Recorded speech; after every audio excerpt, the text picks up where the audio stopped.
کہ اس بزرگ نے، اس پیر صاحب نے کہا کہ نماز پڑھو، سارے معاملات تمہارے درست ہو جائیں گے، سارے مسائل ختم۔ میں بھی کہتا ہوں، میں کوئی پیر صاحب نہیں ہوں، لیکن کہتا ہوں نماز پڑھو، انشاءاللہ سب مسائل حل ہو جائیں گے۔ نماز ایسی پڑھو جیسے پڑھنے کا حکم ہے۔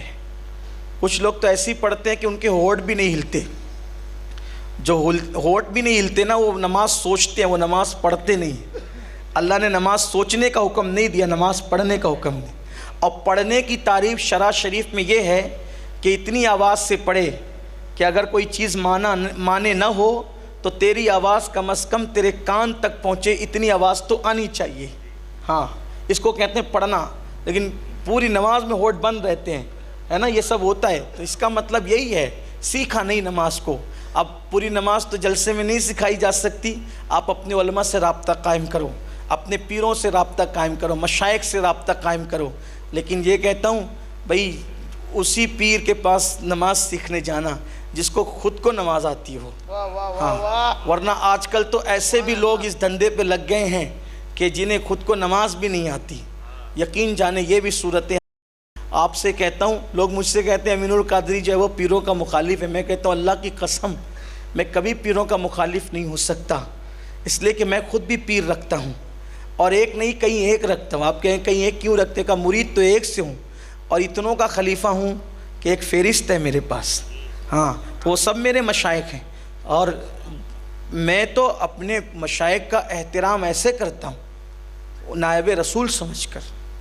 ہاں، دست و بوسی کے ساتھ ان کی قدم بوسیاں بھی کرتا ہوں۔ میں کب پیر کا مخالف ہو سکتا ہوں؟ لیکن آپ مجھے بتائیں، اگر کس کے پاس ڈاکٹری کی ڈگری نہ ہو اور وہ کسی کے محلے میں جا کر کے کلینک کھول لے، تو محلے کے لوگ احتجاج کریں گے کہ نہیں کریں گے کہ یار اس کو علاج کرنا نہیں آتا، یہ ڈاکٹر کیوں بن گیا، یہ لوگوں کی جان سے کھلواڑ کرے گا؟ تو پھر جس پیر کے اندر صفت نہیں ہے پیر کی، وہ پیر کیوں بن گیا؟ وہ تو لوگوں کے ایمان سے کھلواڑ کرے گا۔ جب ڈاکٹر کی صفت نہیں ہے تو وہ کلینک نہیں کھول سکتا، ہاسپٹل نہیں کھول سکتا، ورنہ وہ مار ڈالے گا، اور مار ڈالے گا تو جان جائے گی۔ یار وہ بے ہنر ڈاکٹر بنے گا تو جان جائے گی، اور جاہل آدمی پیر بنے گا تو ایمان جائے گا۔ اس کو نماز آنی چاہیے نا، تو تبھی پیر کیوں ہوتا ہے؟ سکھانے کے لیے ہوتا ہے۔ جس کو خود کچھ نہیں آتا، اس کو خود کو نماز نہیں آتی، وہ آپ کو نماز کیا سکھائے؟ اس کو خود کو عقیدہ نہیں معلوم، وہ آپ کو عقیدہ کیا بتائے گا؟ وہ خود کبھی قرآن کھول کر نہیں بیٹھتا، وہ آپ کو قرآن کیا پڑھائے گا؟ بس وہ آپ کو بیوقوف بناتا رہے گا، اس کے واقعات سنا کر کے۔ بات قرآن و سنت کی کرنی ہوگی، اور قرآن و سنت کی حدوں میں جو ہیں ان واقعات کی بات کرنی ہوگی۔ اس لیے آپ سے کہتا ہوں ہوشیار رہو۔ سونا جنگل، رات اندھیری، چھائی بدلی کالی ہے، سونے والوں جاگتے رہیو، چوروں کی رکھوالی ہے۔ آپ کہیں گے پیر کیسا ہو؟ پیر تو ہمیں ولی چاہیے۔ تو آپ کو ولی کون سا ہو دکھتا ہے؟ جو ہوا میں اڑ جائے وہ ولی، شعبدے بازی کرے وہ ولی، جو جیب سے گرم گرم ڈالر نکال کے آپ کے ہاتھ پہ رکھ دے وہ ولی، جو سورج دیکھے وہ ولی۔ اب میں تو اتنی دیر تک سورج دیکھ سکتا ہوں، وہی سورج دیکھنے کی ضرورت نہیں ہے۔ ایک شخص حضرت سید الطائفہ جنید بغدادی کے یہاں مرید ہونے آیا، اور جنید بغدادی کون ہے پتہ ہے؟ میرے مرشد غوث پاک کے بھی مرشدوں کے مرشد جنید بغدادی۔ اللہ اللہ کیا ولی ہے ولیوں میں۔ انہیں 7 سال کی عمر میں طاؤس العلماء کا لقب دیا گیا، بہت بڑے ولی تھے جنید بغدادی۔ اب غوث پاک کے مرشدوں کے مرشد تو آپ سمجھ سکتے ہیں چھوٹا موٹا معاملہ ہی نہیں ہے۔ ہاں، ان کے پاس ایک شخص مرید ہونے آیا، کئی دن تک رکا، مرید نہیں ہوا، چلا گیا۔ جب جانے لگا تو حضرت نے فرمایا بیٹا آئے تھے کچھ بتایا نہیں، اور جا رہے ہو تو کچھ نہیں بتاتے، کیوں آئے تھے کیوں جا رہے ہو؟ کہا حضرت مرید ہونے آیا تھا۔ کہا پھر مرید کیوں نہیں ہو رہے ہو، بغیر مرید ہوئے جا رہے ہو؟ کہا حضرت سوچا تھا کوئی کرامت دیکھوں گا تو مرید ہو جاؤں گا، آپ سے میں نے کوئی کرامت نہیں دیکھی حضرت، اس لیے مرید نہیں ہوتا۔ دیکھو وہ مرید ہونے والا بھی کافی سچا تھا، اس نے صحیح صحیح بول دیا، کوئی جو ہے وہ لائی لپیٹی منافقت والا معاملہ نہیں تھا۔ آج کل کا کوئی ہوتا تو کہتا نہیں نہیں حضرت ایسے ہی آیا تھا ملنے، اب جا رہا ہوں۔ اس نے سچی بات کر دی، ہاں سیدھی سیدھی، وقولوا قولا سدیدا، سیدھی سیدھی بات کیا کرو۔ اس نے کہا حضرت کرامت دیکھنے آیا تھا، کوئی کرامت تو دیکھی نہیں اس لیے جا رہے ہیں۔ وہ بھی جنید تھے. جنید بغدادی نے کہا ٹھیک ہے جاؤ, لیکن ایک بات مجھے بتاؤ, تم جتنے دن رہے میرا کوئی ایک قدم کبھی تم نے شریعت کے خلاف دیکھا؟ ایک قدم بھی تم نے مجھے شریعت کے خلاف عمل کرتے دیکھا؟ کہا نہیں. ایک قدم بھی سنت رسول کے خلاف اٹھتے دیکھا؟ کہا نہیں. کہا پھر جاؤ. کہا حضور کیوں؟ فرمایا بیٹے اس سے بڑی کرامت کیا ہو سکتی؟ سنتوں پر عمل کرنا, شریعت پر چلنا, اس سے بڑی کرامت کیا ہو سکتی ہے؟ ہوا میں اڑنا یہ کام تو کوے اور چیل بھی کرتے ہیں. ہوا میں اڑنا یہ کام تو مکھی مچھر بھی کرتے ہیں. پانی پر چلنا یہ کام تو کیکڑے اور مچھلیاں بھی کرتی ہے.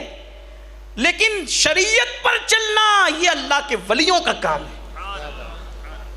اور جس کو خود شریعت نہیں معلوم وہ کیا عمل, اور جو شریعت پر عمل کر لے, توجہ کرنا, پھر وہ کیسا پیر ہوتا ہے پتہ ہے؟ حالانکہ ٹائم ختم ہوا ہے لیکن بات چھڑی ہے پیروں کی. ہاں, کیسا پیر ہوتا ہے پتہ ہے؟ کیسا پیر, کیسا پیر. آؤ ذرا اس پیر کی زندگی سنو. جب جو شریعت پہ عمل کر لینا تو کیسا پیر ہوتا ہے. حضرت محبوب الہی سلطان المشائخ میرے مرشد سرکار نظام الدین اولیاء. نظام الدین اولیاء کا وصال ہو گیا. کیا ہو گیا؟ وصال. پردہ فرما لیا, انتقال ہو گیا. جنازہ جا رہا ہے دلی میں. وصال ہو گیا, دلی میں جنازہ جا رہا ہے.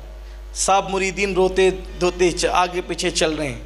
کسی نے کہا کس کا انتقال؟ وہی پورا دلی رو رہا ہے, پورا دلی رو رہا ہے. کس کا انتقال ہوا؟ کہا حضرت نظام الدین اولیاء کا وصال ہو گیا. تجھے نہیں پتا؟ ان کا انتقال ہو گیا, ان کا انتقال ہو گیا.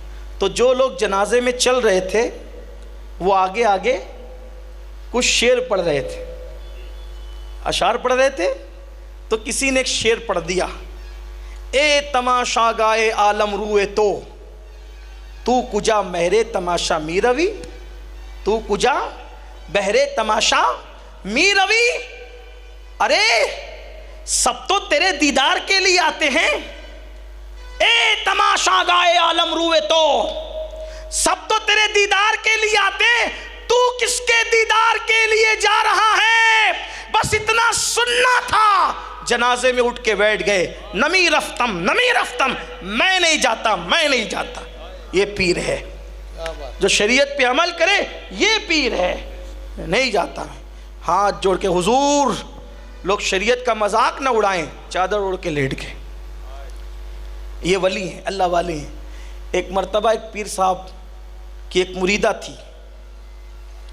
مجھے ایسا لگتا ہے شاید مریدوں سے زیادہ عقیدت پیر صاحب سے مریدہ لوگ کرتی. عورتوں کے عقیدے ذرا مضبوط ہوتے. ہاں, پیر صاحب کی مریدہ تھی, بڑھیا تھی. اس نے منگل کے دن اپنے بیٹے کا نکاح رکھا. تیاری میں لگی تھی, بہت عقیدت مند تھی پیر کی. منگل کے دن نکاح رکھا اور تیاری میں لگ گئی. تیاری میں لگی تھی کہ صبح صبح جو ہے جنازہ جا رہا تھا. یہ مصروف تھی, اس کو پتہ نہیں چلا. واٹس ایپ کا خیر سے دور نہیں تھا, ورنہ تو پھر لوگ افواہ بھی اڑا دیتے ہیں نا میتوں کی. ایسا چلتا رہتا ہے. تو پتہ نہیں چلا اس کو بڑھیا کو.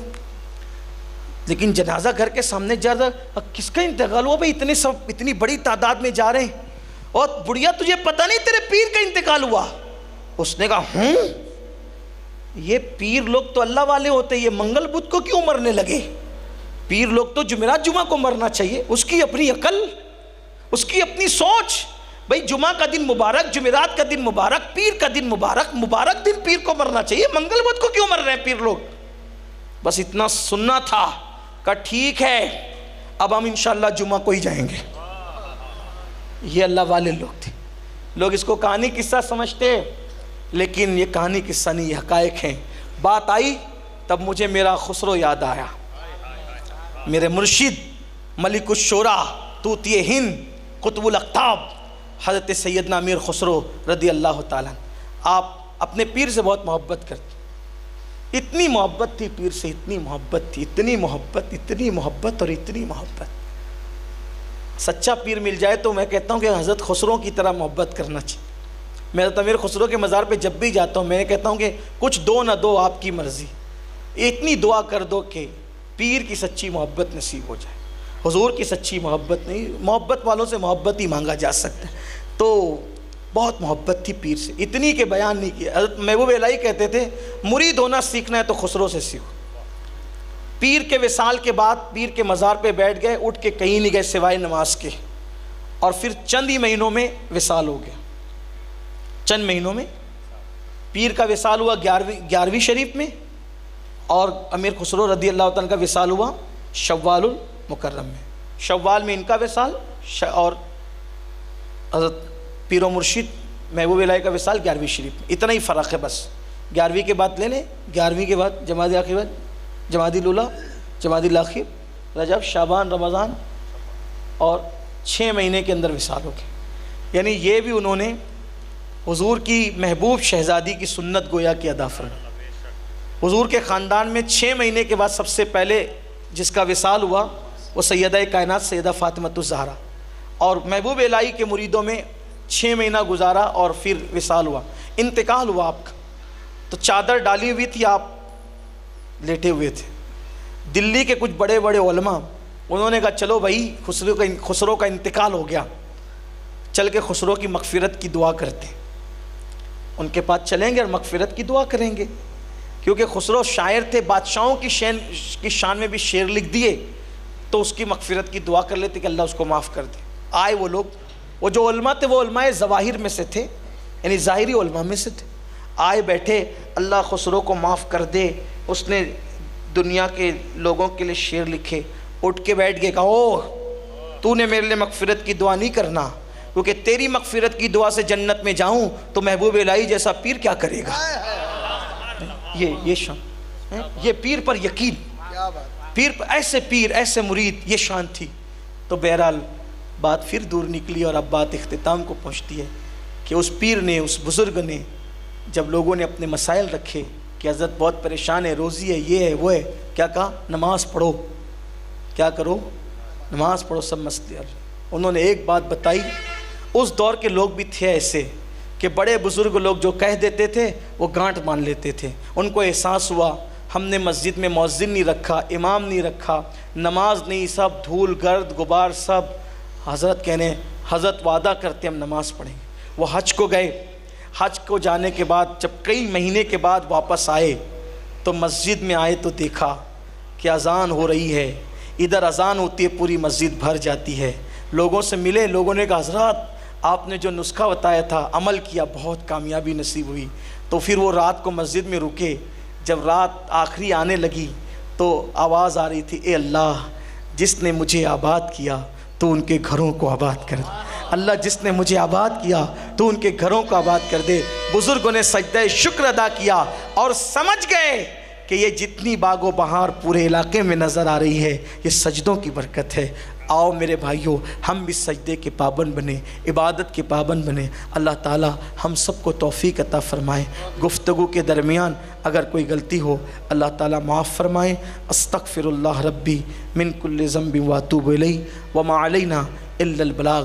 السلام علیکم ورحمۃ اللہ وبرکاتہ۔